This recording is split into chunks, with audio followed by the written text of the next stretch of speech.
Conversing is produced and distributed in partnership with Comment Magazine and Fuller Seminary.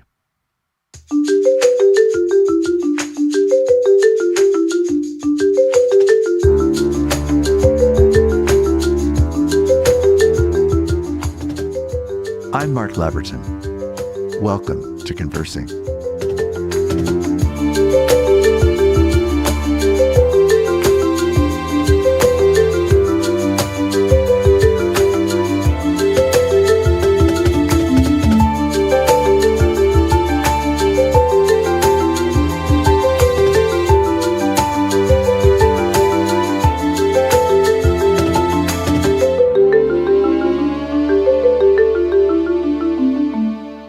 For the second week in a row, we have the opportunity of welcoming David Brooks as our guest on Conversing.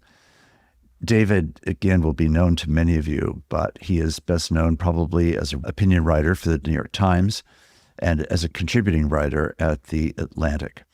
He's the author of a book entitled How to Know a Person, The Art of Seeing Others Deeply and Being Deeply Seen. David is a remarkable voice in American life, and his perception of what's going on in our country is certainly one of those voices that many people pay attention to. And I'm grateful that today, in a way that is complementary to the conversation we had last week, David's going to take us into some exchange around one of the issues that most divides our country, and that has to do with the role of meritocracy and elitism. Those things are defining to the political moment, but also to the social moment that we're in, and raise all kinds of significant questions that any person that's taking our nation's life seriously needs in some way or another to grapple with. Welcome, David. So glad to have you again. Good to be back. You know, there's an amazing article that you've written that I want to focus our conversation on today. It's an article that's entitled, How the Ivy League Broke America. The Meritocracy Isn't Working. We Need Something New. This is an article that's the cover article of The Atlantic in December, and it's an article that is trying to look at the way that meritocracy works, especially intellectual meritocracy, especially IQ, but even more money meritocracy that guides and shapes so much of the American educational system, especially among the elite. So let's just begin by inviting you to summarize the piece, and then we'll get into some of its parts. Yeah. So every nation has a social ideal. And for the first half of the 20th century and the last half of the 19th century, our social ideal was the well-bred man. And so if you wanted to get into Harvard, what matters is, did your dad go to Harvard? And so what they really wanted to promote the people who had been on Mayflower families, who were well-bred, who were Protestant and white and male, but who had a certain level of manners and a certain sense of noblesse oblige toward the rest of society. And if you can think of everybody from Theodore Roosevelt to Franklin Roosevelt to George H.W. Bush, they all fit into that mold. Those guys, especially Franklin Roosevelt, could never have gotten into Harvard today. He didn't have the brain power, but he had a first-class temperament and a sense of service to the country. But then in the 1930s and 40s and 50s, the president of these Ivy League institutions said, we can't fight the Cold War run by the dim-witted children of Mayflower families. So they changed their selection criteria of what really matters. They changed their definition of ability. And it was no longer being well-bred and well-groomed. It was IQ. We just want smart people. If we're going to compete against the Soviets, we need the smartest people we can get. And so they shifted the criteria. So suddenly the SAT scores the average Harvard freshman in 1950, probably an SAT score of 500, which is okay, but not great. By 1970, it was probably 700. And the idea was that they were going to recruit the smartest people from around the country. It would be more fair. Yes. And the problem with it, that the rich people rigged the system. And so they realized they could invest massively in their kids and boost their SAT scores, boost their grades. And so now if you come from a family in the top 1%, your odds of going to an Ivy League school are 77 times higher than if you come from a poorer family. And a lot of schools around the country have more students in the top 1% than the bottom 60%. Second, they've created a caste system. Since the rich people can pass on their advantages down to their kids, we now have this chasm between the children of the affluent and the children of the non-affluent. By 8th grade, children of the affluent are 4 grade levels higher than children of the non-affluent. People who grow up in college-educated homes live 8 years longer than people with high school-educated homes. They're 5 times less likely to die of opioid addiction. They're 22 times less likely to have children out of wedlock. They're 2.5 times less likely to say they have no close friends. And so we've just created a hereditary aristocracy in this society. And it has created a populist backlash. And people look and say the top 20% of this country they have all the university credentials, they have all the degrees, they get all the fancy jobs, and they have too much cultural power, too much corporate power, too much economic power, too much media power. We're in revolt against them. So to me, the creation of this 2-caste system has created this populist backlash, which Donald Trump is part of. Right. And so the history of the meritocracy is different definitions of the word merit. What is ability really? And I think that definition that merit is about IQ was a false definition. IQ is important, but it's not 70% of what you want to know about a person. Right. Like when we're marrying someone, when we're hiring somebody, what matters? Are they good team players? Do they have humility? Do they have virtue? Do they try hard? There are all sorts of things that are way more important than just raw processing power. Right. But we've been blind to that, and we've led our country astray because of that false definition of what ability is. Well, I do think that, while this has been commented on in other places, I certainly, and you yourself have written about it other places as well, I do think that what you've captured in this longer piece in the Atlantic is a much more of a map of what that topography actually looks like. As you were doing this research and discovering some of the statistics that you just told us about, what were some of the surprises or shocks, even as people, as each of us are, both you and I are inside that meritocracy system to our benefit? What were some of the things that surprised you the most about what you saw?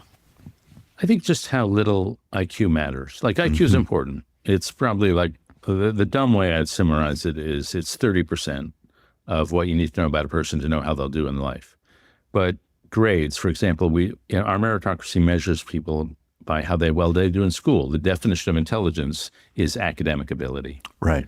What's the correlation between getting good grades in school and doing well in life? Yes. The correlation is basically 0. That doing well in school is not a good predictor of how you're going to do well in life. And that makes sense. Like in school, you have teachers telling you what to do. All you have to do is comply. Yes. In life, you don't get to do that. Right. In school, it's all individualistic. How can I outcompete my fellow students? Yes. In life, it's mostly about teams. Like, how do we do together? Right. Right. And so the bankruptcy, we have a basic non sequitur. We measure people by how they do in one setting, which is the classroom. And then we use that to declare how prepared they are for another setting, which is the workplace. And this is just a non sequitur. And then what I try to do in the piece is round up a lot of the critiques of the meritocracy that have been made. And that's just a Reader's Digest, like rounding it up. But then what I try to do is, well, if IQ is not the best definition of ability, what is? Yes. And so to me, I go back to Augustine. We're on your podcast, so I might as well go to a Christian thinker. Please. And Augustine said we're primarily not thinking creatures, we're primarily desiring creatures. And there's a quote I put in there, but I think my editor took it out, from Leon Kass, the great philosopher at the University of Chicago, who said, what defines a person is not the color of their skin. It's not the processing power of their brain. What defines a person is the ruling passion of their soul. And are you a person who seeks pleasure?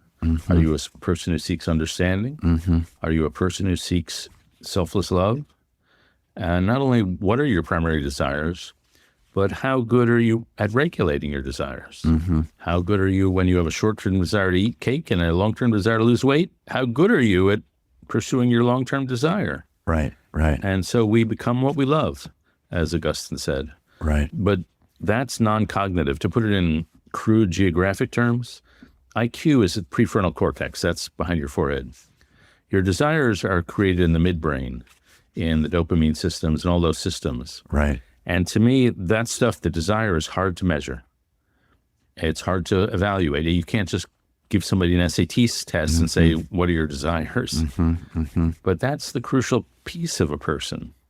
And we sort people now by the things that are easier to quantify and measure, not the things that really matter. Mm-hmm. And so what I hope to do in this piece is to give people an idea of what it would look like to measure not the things that are easy to count, but the things that really matter in determining a life. Right, right.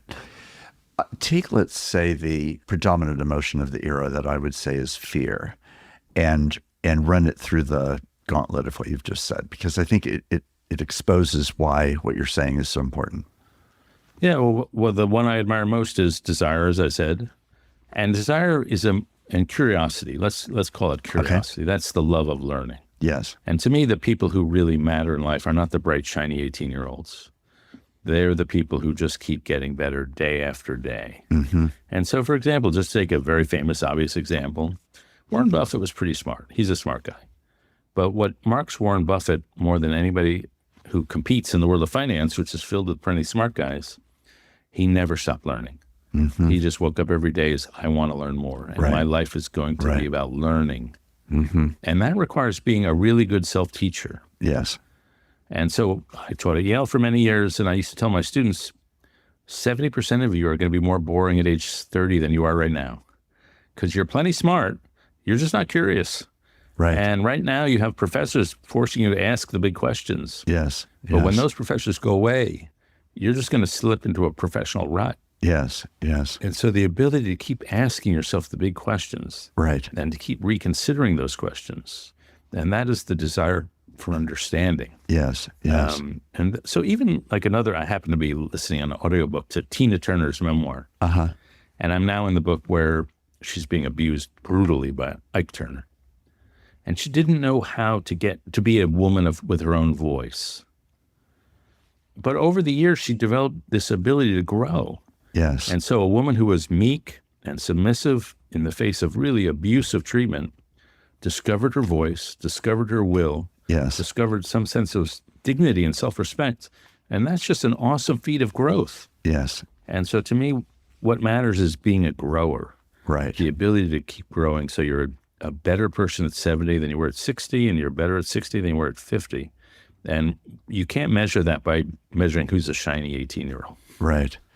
You know, just recently, one of my most beloved faculty members at Fuller, William Pinnell, passed away. And I was with him just a couple of weeks before he died. And we were discussing a book that I had read that I found really challenging and interesting. And he said, I need to get that book and read it. And he was 95 and he was clearly in massive decline. And yet on his virtual deathbed, he was saying, no, I want to keep learning. I want to keep understanding. Not only did that typify him, it typified in a way that the affluence of his impact, because he inspired that ongoing temperamental inclination of wanting, of curiosity, as you're saying. Now, this is what's inspiring about humanity. My dad's 89, and he's in a senior community in Pennsylvania. And I had dinner with him and a bunch of his friends, and the guy to my right was 100. And so I said, well, what do you say to somebody who's 60? Like, what do you say? And the first thing he said was, well, getting old takes guts. Your friends die, you get sick, it takes guts. So that was an introduction. But then we spent the rest of the dinner talking about different books he was reading. This guy's 100. Right. I'd venture to say his sex drive has probably gone away, and a lot of his other drives have probably gone away. But the curiosity drive, that doesn't go away. Right. And the lecture halls of America are filled with people in their 60s and 70s who are still, they want to learn. They want to know more. And it's a beautiful thing. It is a beautiful thing. It's a remarkable thing. In addition to curiosity, one of the things that you highlight as one of the things that we most need is a sense of drive and mission. Tell us about that. Yeah, I think the sense of having a purpose. And I don't even mean that, our world is divided between people who want to make it overly cognitive. Right. And so they say, we set goals. We should set goals. And of course, the mind is always thinking about the future. And that's one of the nice things about the human mind. It's a prediction machine. It's anticipating the future. And when we become curious, it's because something unexpected has happened. Yes. And we want to understand. And so to me, that drive for the future, to get better, to dare, and to be bold. And to me, this is a little about America. There was a guy named Henri de Crevecoeur who came over here and forgive my French accent, came over here in, I guess, the 18th century from France, became a farmer. And he said, when you're in France, to walk a mile seems like a really long way. But when you come here to America, to walk 20 miles is just nothing. And he said, coming to this country, it inflames your desires. And you want to move more, you want to dare more, you want to create more. And I think that's one of the geniuses of the United States, not only the United States, but when European settlers came here in the 17th century, yes, they saw abundance like they'd never imagined, like forests stretching on for thousands of miles. They saw oysters bigger than they'd ever seen. They saw flocks of geese so big it took them 45 minutes to take off. Yes. And they had two thoughts. One is that God's plan for humanity could be completed here on this continent. And two, they could get really rich in the process. Right. And so we've been driven by this moral materialism ever since. And to me, it's one of the most attractive things about the country. Sometimes it leads us to be crass and materialistic, but it means that we have energy. Right. And to me, that quality of energy, of just like constant motion, constant. Mm-hmm. And here, you don't have to live the way I chose to live, but, if you're the Dalai Lama or a subscriber to certain Eastern religions or to Stoicism, the emphasis on dispatching your desires, reducing your desires so you can have tranquility. Mm-hmm. And different strokes for different folks. It's not the way I choose to live. My family was an immigrant family, and we don't want happiness. We want intensity. Mm-hmm. I am happiest when my life is being directed by a controlling purpose. Yes. And I feel as Vincent Van Gogh said, I'm in it with all my heart. Yes, yes. And I'm dissatisfied because I'm not where I want to be. Right. But that's what I admire. One of the people I admire, for example, is the artist Paul Cézanne. Yes. And Cézanne wanted to become a painter at 17. Complete failure by 25. Complete failure by 30. He was just not that good. At 40, his best friend from childhood and the novelist Émile Zola wrote a book called L'Oeuvre, The Work. Mm-hmm. And the book is about a young writer who becomes a global star and his best friend, the painter, who's a failure and commits suicide. And so that was about Cézanne. Right. But then at age 60, Cézanne just keeps getting better and better and better. And by 65, people are coming to watch him paint. And by his death, Picasso says he's the founder of modern art. Right, right. And so we emphasize the young, but to me, the ability to just keep getting better every day of your life is just a tremendously brave and admirable quality.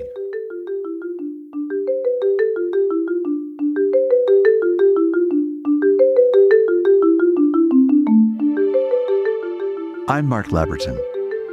Thanks for listening with me.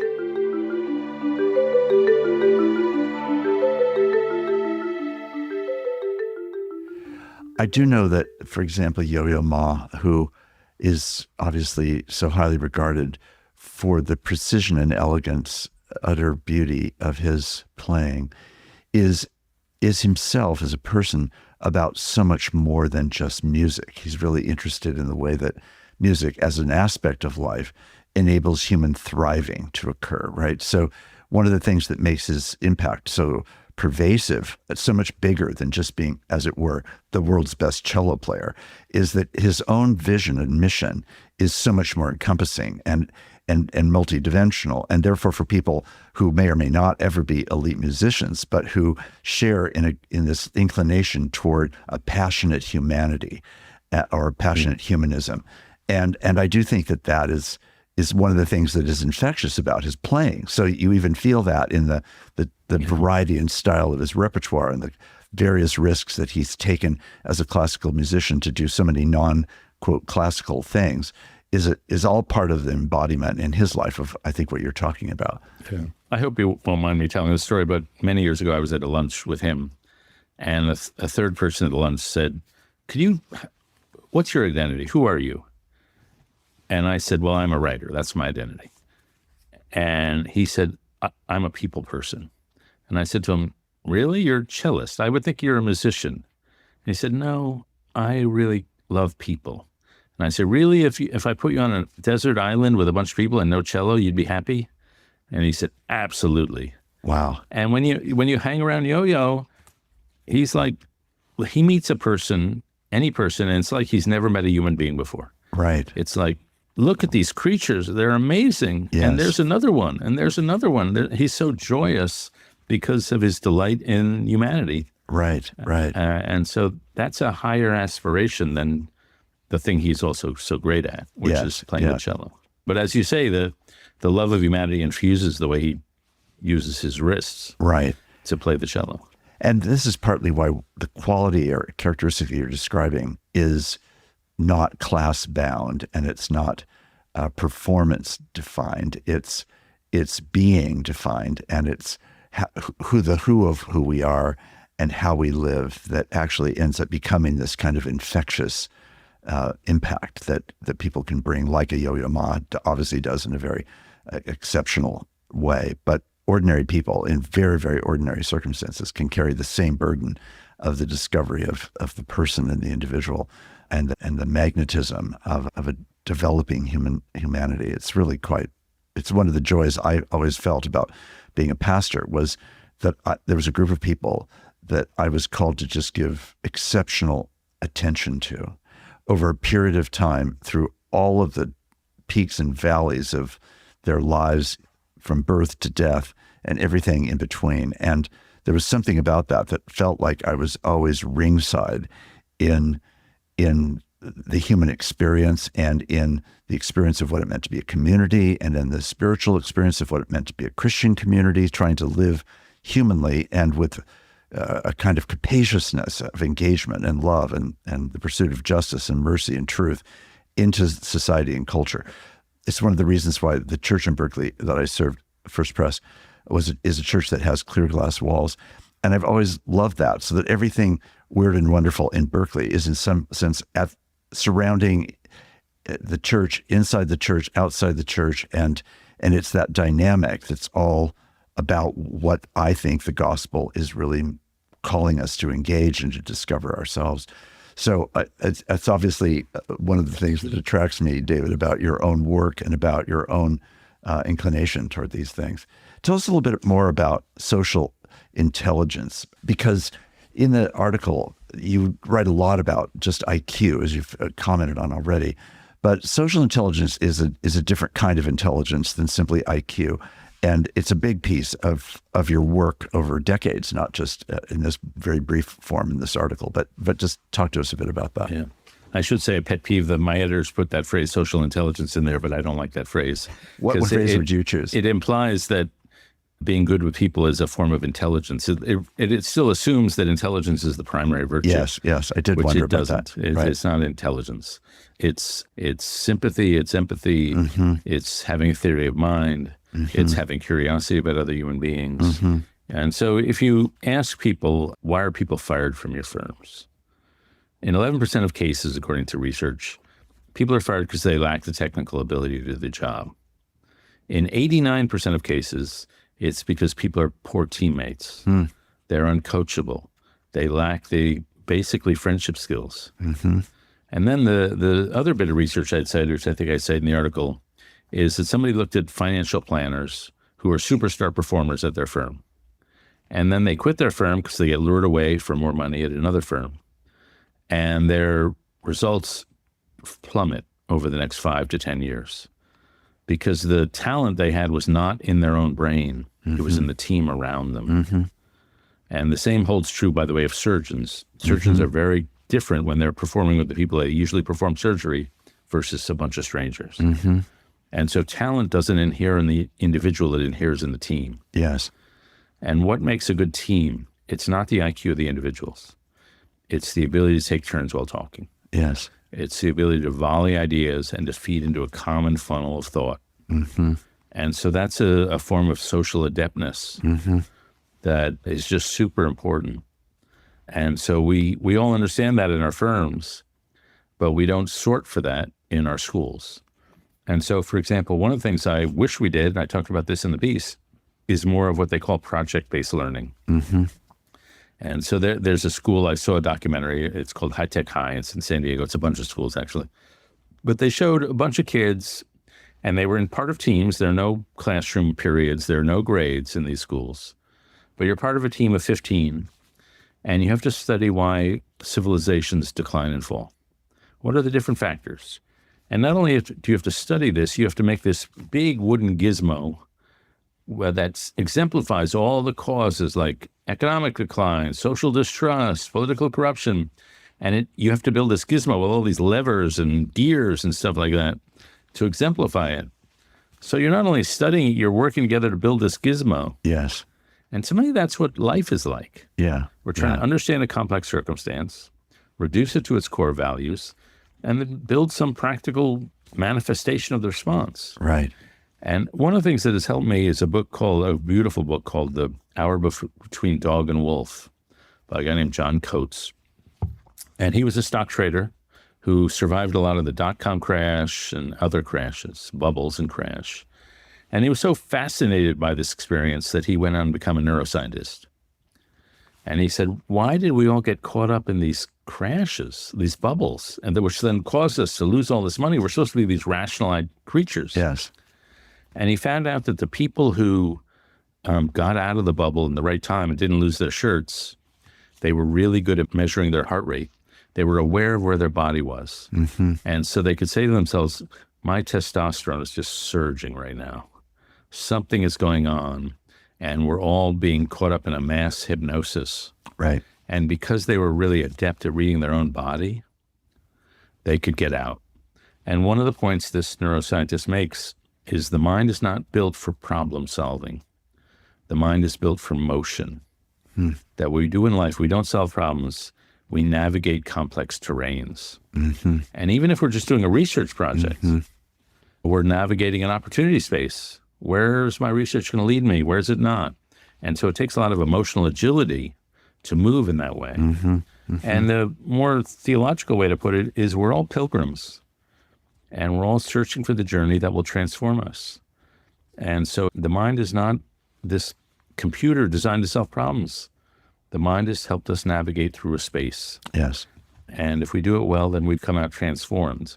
But it's a radically different view. And he writes in this book, if you think of your mind as there to solve movement rather than solve problems, then you will think about yourself very differently. And I have to say, as I've gone through life since I read that book, I really do think of myself as, look, I'm moving through a problem space here. Right. How deft am I as a navigator? Yes, yes.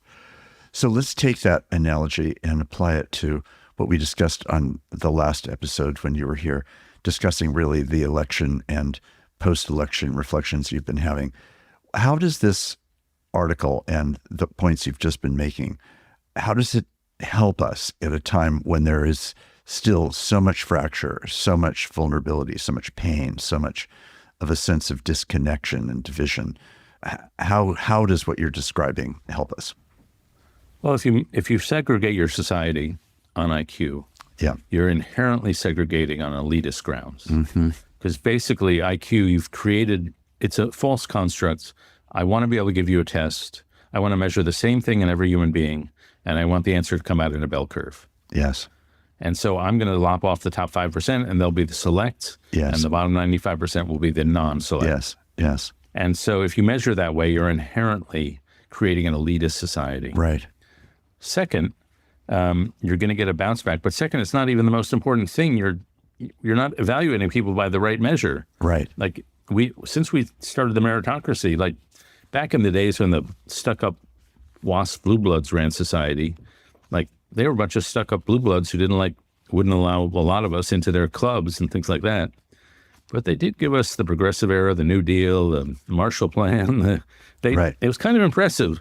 Since the meritocrats took over, we've had the financial crisis, Iraq, Afghanistan, and the rebellion that is Donald Trump. So I wouldn't say our leadership class, even though it's wonderfully more diverse than it was, and probably filled with smarter people, somehow we're not living up to our promise. Right. And a lot of people look at us and say, you people are not only looking down on us, but you're morons to boot. And so we've generated a hostility that in the way that John Foster Dulles and people like that did not generate. And so it's a bit of an indictment on us, and I think an indictment on the way we create our leadership class. And if you create something on, do you try hard? Yeah. Are you curious? Are you good with other people? Are you sympathetic? These are just way more democratically distributed to society. Right. And when Jesus was selecting his 12, he didn't give them all a bunch of standardized tests. Like, he wanted people Touché. who were normal and with the range of attributes and non-attributes. But he saw each person was made in the image of God. And if you're going to select people on the basis of their brain, you're inherently not selecting people on the quality of their soul and the yearnings of their soul and the yearnings of their heart. Yes. And to me, what, frankly, the Christian world offers us is a recentering of the human person. Right. Right. That is not primarily in the brain. It's Right. primarily in the controlling passions of your heart. Right. The project of a reaffirmation, reconstitution, renewing of Christian humanism, which is what you're talking about, is really central to your work. It's central to Comment Magazine's work. It's central to Fuller Seminary's work. In many ways, that is at the core. The Christian project is a human project, but human in all of its dimensions, and not just in particular dimensions, like, for example, IQ. And there's a beauty about that, an attractiveness about that, which we've spoken about before, and which I just think is tapping into one of the deepest hungers that I at least see in people's lives. And when I've been talking with friends and neighbors of mine about the election results, it's been fascinating to see people who have shared, whether they are celebratory or whether they are depressed, those who have shared their own human experience about this moment are processing it really differently than those who are just doing the analytics of what the statistics say. Not that there's anything wrong with that analysis as well, but they're holding up a human experience of a human life that is not only theirs, but also an attentiveness to human lives that may not be theirs, but which are all the more vulnerable, all the more fearful, all the more concerned in light of election results. And I guess I would like maybe you to finish our time by just talking about this project of a recovery of Christian humanism, which is so central to the common work that I think you and your wife and the work of Comment and the work of Fuller, and I hope the work of this podcast are really about. Yeah, I mean, Christian humanism, some people hear the word humanism and hear secularism, but that's not what it means in this context. It means, like, what is the image of the human? And ecce homo, it's Jesus is the ultimate image of humanity. Right. And we have this thing that Rene Girard, the Stanford's, I guess he was a philosopher, talked about, mimetic desire, that we learn our desires from others, we copy. Yes. And that has its downside, that we all decide to copy whatever Taylor Swift wants at the given moment, which is fine. I live my life that way. But we should also live in imitation of Christ. And to me, that is mimetic desire in the best possible sense, that yes. we live in trying to live up to that human. Yes. And there's a colleague I have at the University of Chicago named Agnes Collard, who distinguishes between ambition and aspiration. And ambition is desire to make yourself big in the world, to have an impact in the world, and that's fine. But aspiration is desire to transform yourself. Yes. Yes. To become a better version of yourself, to do moral formation. Yes. Yes. And to me, that's far more important. And my favorite definition of moral formation comes from the Gospel of Ted Lasso, which is, Lasso was asked in the first season, what's your goal for your football team, FC Richmond? And he says, my goal is to make these fellas better versions of themselves on and off the field. That's just a fantastic one-sentence definition of what moral formation is. Right. And there really, as faithful people, that's what we're trying to do, but we Yes. have God's love breathing into us. Yes. That is an inspiration, that is elevating, that lifts us up, and that is like the homing beacon Yes. toward that side of aspiration, that sort of transformation. Right. And to me, that's the way to orient your life.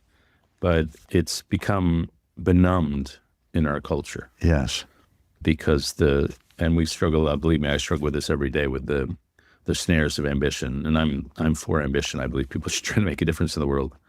But if you make that your ultimate allegiance, obviously that's going to lead you into strange quarters. Right. Right. Which is where we've been led. Yeah. When I wrote the first chapter of a book right after the 2016 election, the book was entitled Still Evangelical.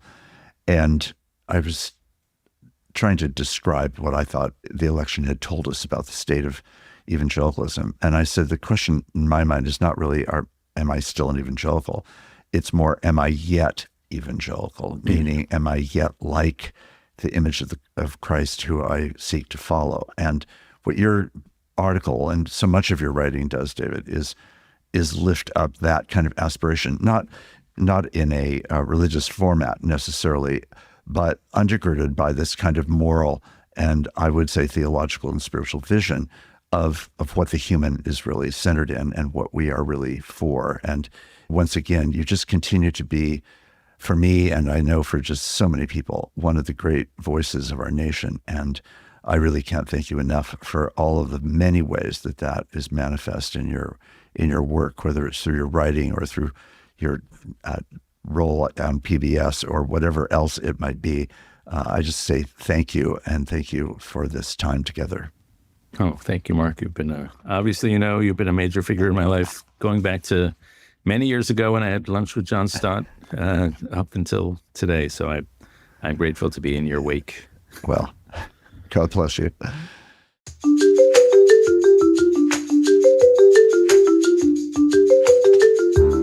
Conversing is produced and distributed in partnership with Comment Magazine and Fuller Seminary. Peter Labberton is our engineer and editor. Evan Rosa is our producer. For more information about Comment Magazine, visit comment.org, where you can subscribe, read the current magazine issue, and browse their archive. Fuller Seminary is an evangelical, multi-denominational graduate institution committed to providing indispensable formational education for diverse Christian leaders everywhere. For information, visit fuller.edu. I'm your host, Mark Labberton. Thanks for listening with me.